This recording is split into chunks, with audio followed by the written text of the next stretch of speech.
बात ये थी? तुम तो सच में डर गई। 10 मिनट पहले तो यहाँ कुछ और ही था। वहाँ टाइम रेट अलग होगा।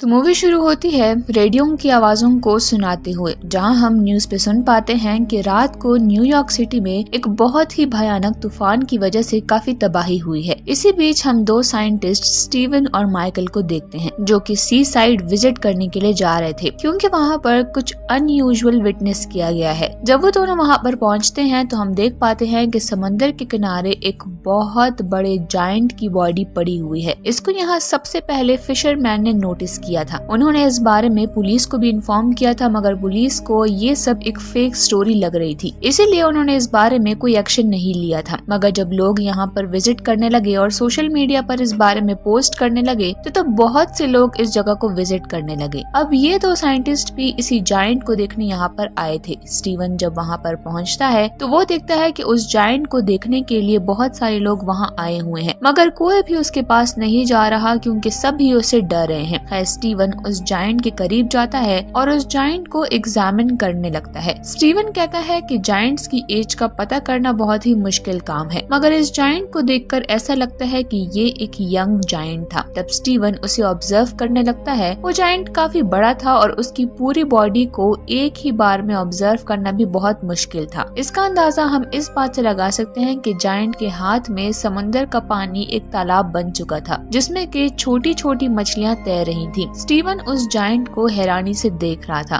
तब वो वहाँ के लोगों को देखकर कहता है कि ये सब लोग तो इस जायंट की छोटी छोटी कॉपीज हैं। स्टीवन ये सब कुछ सोच ही रहा होता है कि तभी उसकी एक दोस्त उस जायंट पर चढ़ जाती है और फिर वो जंप करके सबको बताती है कि इससे डरने की जरूरत नहीं है, ये एक डेड बॉडी है। इस पर सभी लोग उसे फॉलो करते हुए उस जायंट पर चढ़ने लगते हैं। वहाँ उसके साथ पिक्चर्स बनाते हैं और काफी खुश होते हैं, मगर स्टीवन ना तो उस पर चढ़ रहा था और ना ही उसे टच कर रहा था। दूसरी तरफ स्टीवन के कुलीग उस जायंट के बारे में नोट्स बना रहे थे। हम देखते हैं जैसे ही दिन गुजरता है लोग कम होते जा रहे थे और सभी उस जायंट को देखकर उसके साथ फोटोज लेकर वापस घर जा रहे थे। स्टीवन भी अपनी टीम के साथ वहाँ से चला जाता है और फिर 3 दिन के बाद वहाँ विजिट करता है, क्योंकि उसे उस जायंट में क्यूरियोसिटी थी। उसका कहना था कि ये जायंट जिंदा लोगों से कहीं ज्यादा जिंदा है। वहाँ पहुंचकर वो देखता है कि कुछ बच्चे उस जायंट पर स्लाइड कर रहे हैं और कुछ आदमी उस जायंट को काटने की बातें कर रहे थे। तब स्टीवन आज देर तक वहाँ रुकने का सोचता है ताकि जायंट के साथ कुछ ज्यादा टाइम स्पेंड कर सके, मगर जैसे ही वो जायंट के पास आता है तो वो नोटिस करता है कि वो जायंट डिके होने लगा है और उसका हर एक बॉडी पार्ट अब काफी अजीब दिख रहा था। यहाँ पर स्टीवन उस जायंट के कान पर एक लड़की को भी नोटिस करता है, जो कि जायंट के कान को एक चेयर की तरह यूज करके वहाँ पर बुक पढ़ रही थी। स्टीवन नोटिस करता है कि वक्त गुजरने के साथ उस जायंट की यूथ भी कम होती जा रही है, क्योंकि वो डिके हो रहा था। उसके टिश्यूज डिके होने की वजह से उसकी बॉडी भी खराब हो रही थी। स्टीवन यहाँ पर जायंट के फेस पर एक इंसेक्ट को नोटिस करता है, जो कि उसके मुंह की तरफ ही जाने वाला था। तब स्टीवन सोचता है कि जब तक ये इंसेक्ट इसके मुंह में जाएगा तब तक ये जायंट डिके हो चुका होगा। और अब स्टीवन हिम्मत करके उस जायंट की चेस्ट पर चढ़ता है। वहाँ चढ़कर वो जायंट के बाजू को देख रहा था और कुछ बचा हुआ पार्ट इंसेक्ट और बर्ड्स खा रहे थे। स्टीवन नोटिस करता है कि उसकी आंखों पर भी अब एक अजीब सी लेयर आ गई है, जो कि उसकी आंखों को तालाब जैसा लुक दे रही थी। यहाँ पर स्टीवन उस जायंट की आंखों में देखकर सोचता है कि इस जायंट के डिके होने की तकलीफ उसकी तन्हाई की तकलीफ से कम है, और फिर स्टीवन वहाँ से चला जाता है। अगली बार जब स्टीवन वहाँ पर आता है तो वो देखता है कि उस जायंट के हाथ और पांव भी डिके हो चुके हैं और अब वो उसकी बॉडी को गौर से देख रहा था। और हम देख पाते हैं कि कैसे इंसानों ने ही उसकी बॉडी का ऐसा हाल कर दिया है। अब अगली सुबह जब स्टीवन वहाँ पर आता है तो देखता है कि उस जायंट का सर भी उतार दिया गया है और इंसेक्ट्स और बर्ड्स उसे खाने में बिजी हैं। सर के बगैर वो जायंट अब बिल्कुल भी इंसानों जैसा नहीं लग रहा था और इस तरह स्टीवन का इस बॉडी के साथ जो रिलेशन डेवलप हुआ था वो भी अब कम हो रहा था। अब काफी हफ्तों तक स्टीवन वहाँ नहीं आता और जब वो दोबारा वहाँ पर विजिट करता है तो देखता है कि अब वहाँ पर वो जायंट कम्प्लीटली डिके हो चुका था और वहाँ जो कुछ भी बचा था वो बस उसकी कुछ हड्डियाँ थी और अब लोगों का उस जायंट में इंटरेस्ट भी खत्म हो चुका था। यहाँ यहाँ तक कि लोग तो उसकी एंट्री को भी भूल चुके थे और हम जायंट की बोन्स को जगह जगह लोगों की शॉप्स और घरों में एज ए शो पीस देखते हैं। एक दिन स्टीवन जब साइकिलिंग कर रहा होता है तो वो जायंट के स्कल को एक ग्राउंड में नोटिस करता है। फिर स्टीवन उस जायंट की बाकी बोन्स को भी ढूंढने लगता है। उसका मानना था कि जायंट की ये बोन्स अच्छी हैं उन यादों से जो कि उसके जहन में है। उसके बॉडी पार्ट्स को म्यूजियम और सर्कस में भी रखा गया था और साइंटिस्ट का कहना था कि जिन भी लोगों ने उस जायंट को देखा था वो सभी उसे मॉन्स्टर समझते थे जो बस मरा हुआ था। मगर स्टीवन ऐसा नहीं सोचता था। उसके लिए वो जायंट जिंदा है जो आज भी उसकी यादों में था। एक दिन स्टीवन सपने में भी उस जायंट को देखता है कि कैसे वो जायंट शहर में जगह जगह अपने बॉडी पार्ट्स को कलेक्ट करता है वापस समंदर में जाने के लिए। तो यहाँ पर इस मूवी का एक डीप मीनिंग है जो कि इंसानी लाइफ से रिलेटेड है। जैसे इंसान जब इस दुनिया में आता है तो अपनी एबिलिटीज, अपनी लुक्स, अपनी पर्सनैलिटी से लोगों को अट्रैक्ट करता है, कनेक्शंस बनाता है और दूसरों के लिए जीता है, बिल्कुल इस जायंट की तरह। जैसे वो किनारे पर आया तो सभी लोग उसकी तरफ अट्रैक्ट हुए, लेकिन जैसे ही टाइम गुजरता गया लोग उसकी एग्जिस्टेंस को ही भूल गए, बिल्कुल इंसानों की तरह। जब कोई इंसान मरता है लोग उसके जाने पर रोते हैं, गम मनाते हैं, मगर फिर बहुत जल्द ही उसे भूल भी जाते हैं और अपनी लाइफ में बिजी हो जाते हैं। किसी को याद भी नहीं रहता कि ऐसा कोई इंसान भी था। अब हम चलते हैं अपनी दूसरी स्टोरी की तरफ।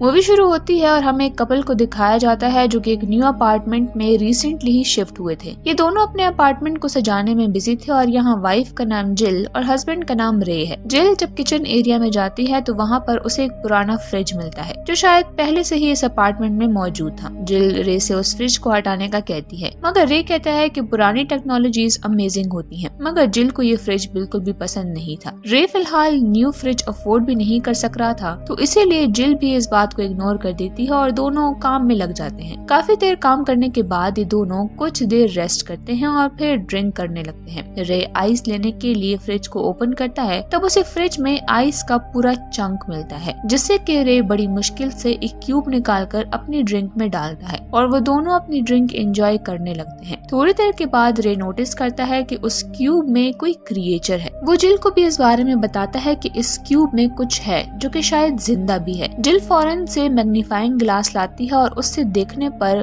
वो आइस क्यूब में एक छोटा सा क्रिएचर नोटिस करते हैं। वो दोनों उस छोटे क्रिएचर को देखकर काफी हैरान और कंफ्यूज थे और वो नोटिस करते हैं कि उस क्रिएचर को हंट किया गया है क्योंकि उन्हें उसकी बॉडी में स्पेयर यानी कि भाले नजर आते हैं, जिससे कि वो और भी परेशान हो जाते हैं। और अब वो दोनों किसी तरह बाहर की बर्फ को हटाते हैं और अंदर देखने पर वो बिल्कुल हैरान रह जाते हैं क्योंकि अंदर एक पूरी इंसानों की सिविलाइजेशन थी। बस फर्क इतना था कि वो एक्सट्रीमली स्मॉल साइज के थे और इनकी इस दुनिया में टाइम भी बहुत जल्दी गुजर रहा था। रियल वर्ल्ड में अगर 1 सेकंड गुजर रहा था तो वहाँ पर एक पूरा वीक। और जिल और रे ये देखकर बहुत ही हैरान थे कि आखिर ऐसा कैसे हो सकता है। अब यहाँ इस फ्रिज के अंदर जो लोग थे वो भी इन दोनों को देख रहे थे क्योंकि वो सब इनके आगे बहुत छोटे थे, तो इसीलिए वो उन्हें जायंट समझ रहे थे, मगर लोगों को उनके वहाँ होने से कोई प्रॉब्लम नहीं थी। अब यहाँ पर जिल उस क्रिएचर को जो कि उन्हें आइस क्यूब में मिला था उसे वो वहाँ पर गमले में दफना देते हैं, जिस पर के जिल उसका मजाक बनाती है। अब थोड़ी देर के बाद जब वो दोबारा फ्रिज खोलते हैं तो देखते हैं कि उस फ्रिज में टाइम मिडिल एज से मॉडर्न एज में आ गया था, यानी कि वक्त इतनी जल्दी इतना ज्यादा गुजर गया था कि इतनी जल्दी एवोल्यूशन हो गई है। जबकि वो थोड़े से टाइम के लिए ही फ्रिज से दूर गए थे, मगर उस शहर में सदियां गुजर गई थी और कुछ ही टाइम में वहाँ पर बड़ी बड़ी बिल्डिंग्स भी बन गई थी। अब ये देखकर रे बहुत ही उदास था क्योंकि वो उस टाइम को मिस करा था जो कि उन्होंने स्टार्ट में देखा था। रे ये भी सोच रहा था कि आखिर ये फ्रिज के लोग उनके बारे में क्या सोचते होंगे, क्या वो उन्हें गॉड समझते होंगे। लेकिन यहीं पर हम दो छोटे छोटे वर्कर्स को देख पाते हैं जो कि आपस में बात कर रहे होते हैं। वो कहते हैं कि ये दो जायंट्स कितने अजीब हैं, रोज यहाँ पर आ जाते हैं और वो जिल की दांतों में फंसे ब्रोकली की भी बात करते हैं और उस पे हंसते हैं। और अब उनके देखते देखते ही उनका टाइम और भी ज्यादा एडवांस हो जाता है और वहाँ की बिल्डिंग्स सुपर स्ट्रक्चर में चेंज हो गई थी। वहाँ पर उन्हें छोटे छोटे प्लेन्स उड़ते हुए नजर आते हैं। रे इस एज को देखकर बहुत ही सरप्राइज था और सोच रहा था कि अगर ये